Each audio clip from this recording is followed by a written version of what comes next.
face, but it means you cover your identity, you cover yourself, your inner self. And I did not like that. I said, why shall I cover my face? This is my identity. It shows that, yes, this is Malala.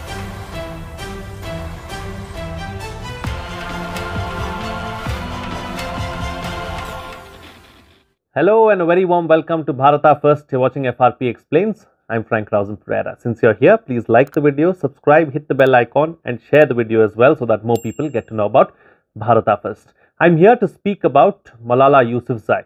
She should just shut up and not interfere in matters concerning India. Right from the beginning, every time she has said something, it has been borderline controversial. I don't understand why someone from Pakistan who has nothing to do with what is happening here in India has to poke her nose in our matters and interfere, especially when she opens her mouth and she exposes herself to her double standards. Now, she has come out and said that women or girls in India should be allowed to wear their hijab and go to schools. Not allowing them to wear their hijab and go to schools or colleges is horrifying. I mean, that's the term that she has used. She's called it horrifying. Does she even know anything that's happening around the world? The kind of things that people are doing. Look at what Pakistan itself is doing to its minorities. Minorities being lynched left, right and center. No remorse being shown at all. You all remember the incident of the Sri Lankan man being killed in Pakistan just a few months ago, and the way and the brutality in which he was killed. Nothing said. Not just that, instances of this kind, of course, abound when it comes to Pakistan, but not a word has been said by this so-called activist. Forget that. Look at what is happening to Muslims in the Xinjiang province of China. Has she uttered a word? Look at what happens to anyone else for that matter in places like Saudi Arabia and some other nations. Has she even uttered a word about anything that happens there? No. And you won't even expect her, and she won't even utter a word. What's even worse is she received the Nobel Peace Prize, and the country that gave her the Peace Prize, which is Norway, has banned the hijab, banned the burqa and all of these things. She has not uttered a word about Norway, Germany, France or any one of these countries who have gone ahead and done this. Whether the wearing a hijab should be allowed, should people be allowed to wear what they want to wear, and that is for our Indian courts to decide. That is for us to decide. That's an internal matter. Really, as far as schools are concerned, there should be some kind of uniformity, and that is the basic principle of wearing uniforms to schools as well, so that you can't differentiate between one and another. And that is important because we need to teach our children about how they need to go to schools to study and not indulge in anything else. Now, if someone has a problem with that, there are minority run institutions as well where all of these things or the rules themselves permit hijab to be worn or anything else to be done. They can jolly well go to those institutions and study there. Who's stopping anyone? So right to education, of course, is there. Everyone needs to be educated. Everyone needs to be given the right to be educated, and the Constitution provides for that.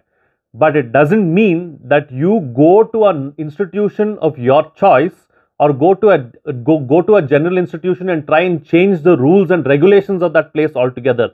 There is a reason why those rules and regulations are put in place.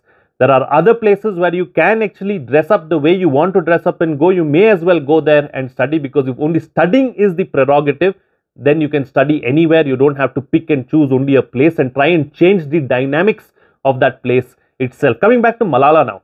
I'm going to say something a little controversial. Malala's rise to fame. What is Malala's rise to fame? I mean, why is she even so popular today? I would say that she was at the right or wrong place at the right or wrong time, and she was shot in the head. And just because she was shot in the head and she survived, she became a champion of a so-called cause of education and educating Muslim girls in that particular region. And today, she is looked at as a celebrity. She has written several books. She has even written a memoir of herself. And there's so much. Malala is a celebrated figure today just because she was at the right place at the right time, is what I would say. I mean, nothing more to it. I know there will be so many people who would disagree with that and want to debate that particular issue, but that's what it is. If it was somebody else in Malala's place, she also would have been, glorified the way Malala is today. Now, in her memoir, she is very clearly written about how it is so horrible to be in a burqa, how it feels like a fabric shuttlecock that you can only see through a grill and nothing else, and it's so hot during the summer and it's terrible to be in those burqas. And today she has the gall to come and speak about the hijab controversy that is taking place in India. Why? Why the double standard? She goes on to say in another book of hers as well, something similar about how she has always told her parents that she will never cover her face right from a very young age, and how covering the face is just wrong.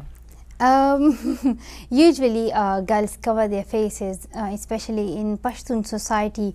It does not only mean like you cover your face, but it means you cover your identity, you cover yourself, your inner self. And I did not like that. I said, why shall I cover my face? This is my identity. It shows that yes, this is Malala. And sometimes my mother used to get angry with me. Why don't you cover your face? What would... So what about the hijab then? Covering the head is okay, but covering the face is not okay. I mean, what does that even mean?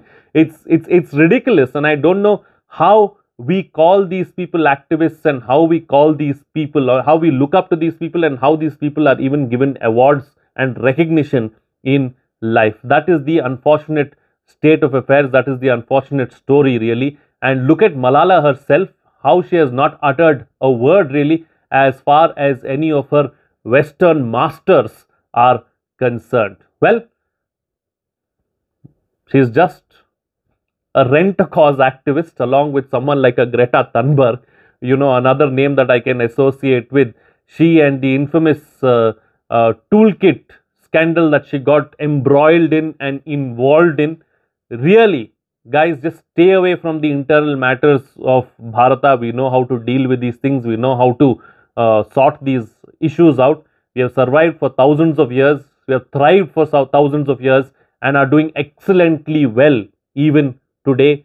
So please stay away. There is no need for you to interfere in anything that we are doing. The last thing that we want is people like you to come and say something about us. We don't require that. Please don't do it. Please keep your filth to yourself.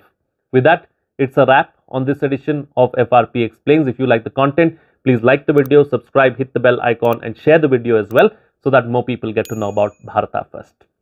As I go, let me inform you about the Bharata First Knowledge Center, a learning experience like none other, which will transform the way you learn and make you a better Bharatiya. We have 26 courses in all tailor-made for your competitive exams journey.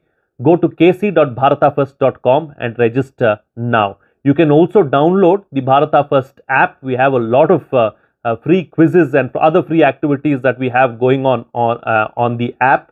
So you can make use of that and improve your knowledge.